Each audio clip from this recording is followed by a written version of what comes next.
I've made a lot of quizzes in GoHighLevel, and in the amount of time that I've spent doing that, I've learned a couple things. So I'm going to link to it. There's a video that I've got that says like the top 5 things that I wish I knew starting out whenever I was making quizzes. Well, this one's going to be the top 10, and it's actually like things that are really important whenever you start making these quizzes.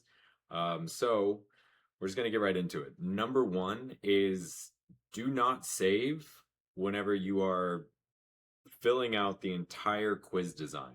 Now, the reason why that's so important is because when you go to save, it's going to save all of the um, questions, like the main H1 of the question, as a custom field. And then you can't change it. So I'm going to scoot forward in just a second. I'm going to show you all this stuff, but I'm just going through this list. So that way you know exactly what they are. Cool.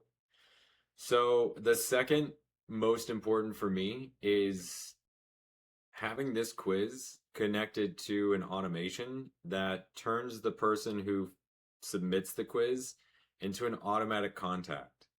Because if you don't have that set up, then this quiz isn't going to be really worthwhile to you. You're just running people through some questions and then sending them out the other side. You still get that information up in submissions and you get to see, but you want it to automatically just go into the CRM so that way you have all of their information.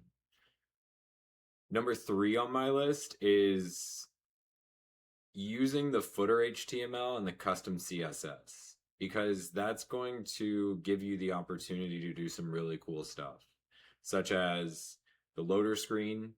So you want to have like your logo or your branded content that pops up before someone even gets into your quiz. You can tell them everything that you want to tell them, and you can guide them in a way that like that you wouldn't be able to normally unless you had this.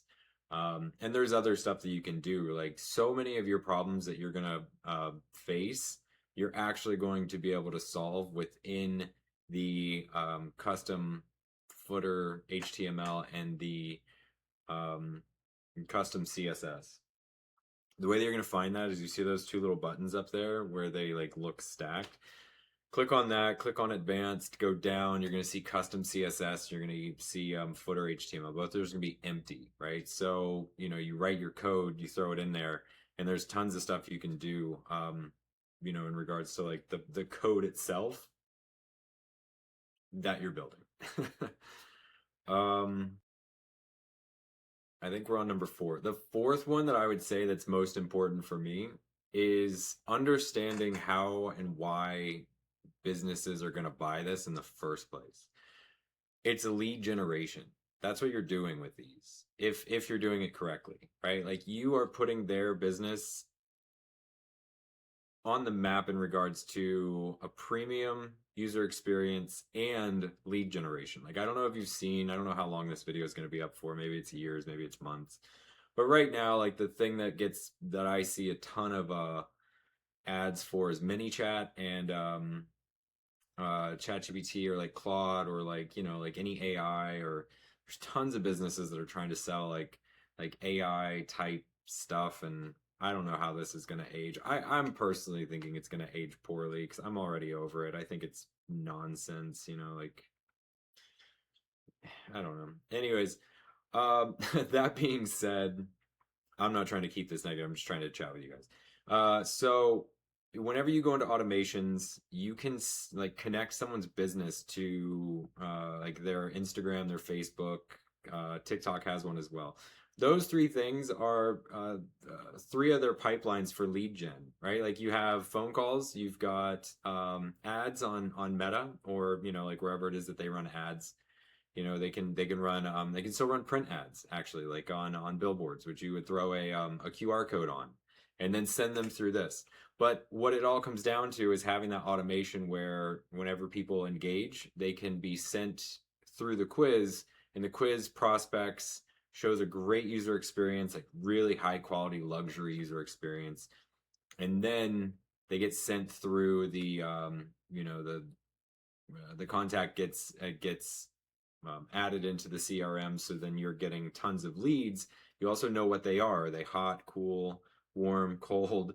And you can literally sell to them. You can give them the information they're asking for. You can give them stuff that positions you in a way that no one else in the industry is going to.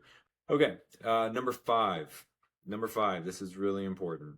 I'm gonna chalk it up to terms and conditions.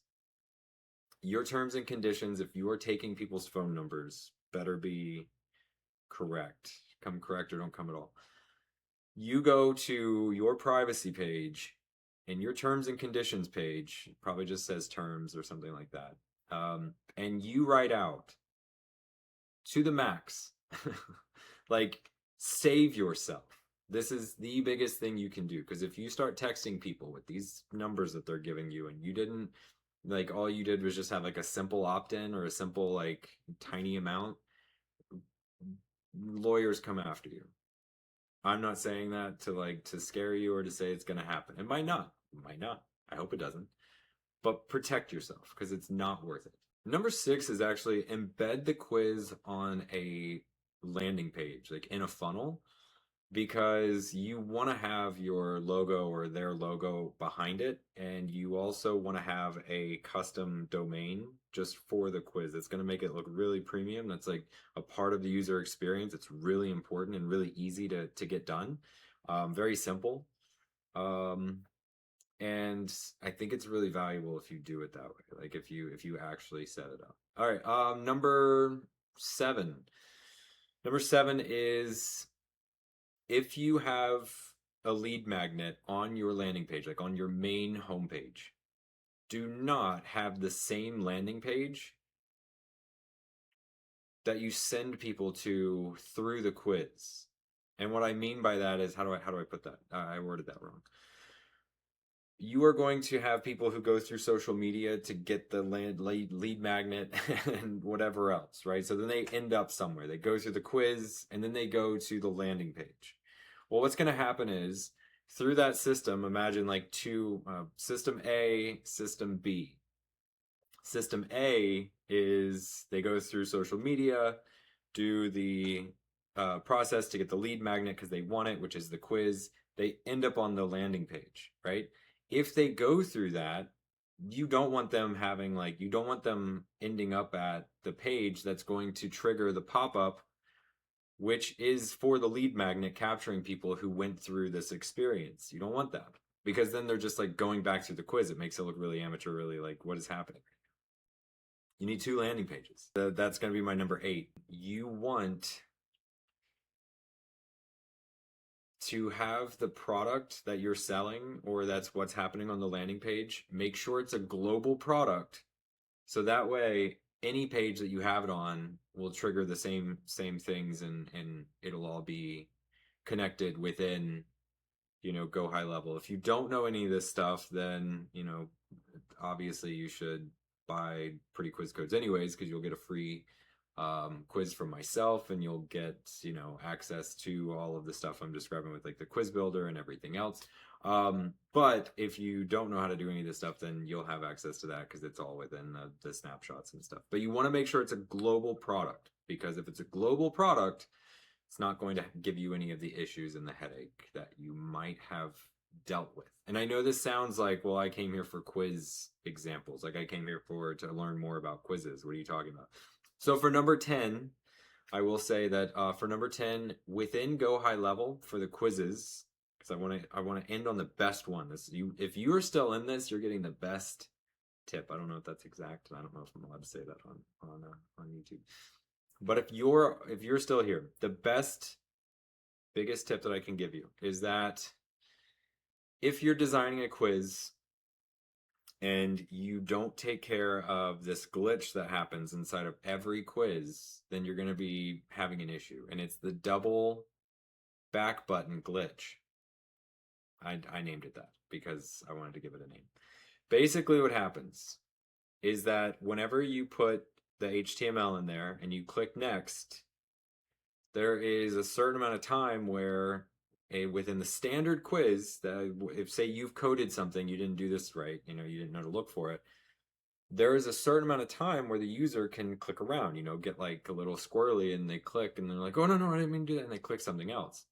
If they do that on normal code, it's going to glitch the entire quiz, kill the quiz, but it's going to be stuck on a specific screen and the user will have to refresh. Now, whenever the user refreshes, nothing was stored. So they go all the way back to the beginning. And it looks terrible for you and your business or your client's business because now they're having to like restart. It doesn't look like you knew what you were doing. It's a big mess. So that's my number 10 tip. And I know that 7 through 9 got a little squirrely myself, so I can't really judge anyone for that. But I hope these were helpful. That's my actual like 10 list. There's more. I should probably just do like a 20 and actually write them down. I'll do that next time. Next time it'll be a little bit more professional. I've been in build a SaaS app mode, so and also like keep up with people's quizzes, building out those. So anyways, if you are in need of some amazing quizzes, if you are in need of a builder that does it immediately, we actually just added Realtor into PrettyQuizCodes. So you're going to see a video on that tomorrow. And it's pretty sick. I mean, if I were a realtor and I wanted people to go through my social media, I would want that quiz. Like I'd be like, where do I get that? So that's made, and I also have a few calls in Monday, Tuesday to go over signing some realtors and to get their lead generation system up and running for I guess it's like lead capture. It's not really well, I mean, same thing, whatever.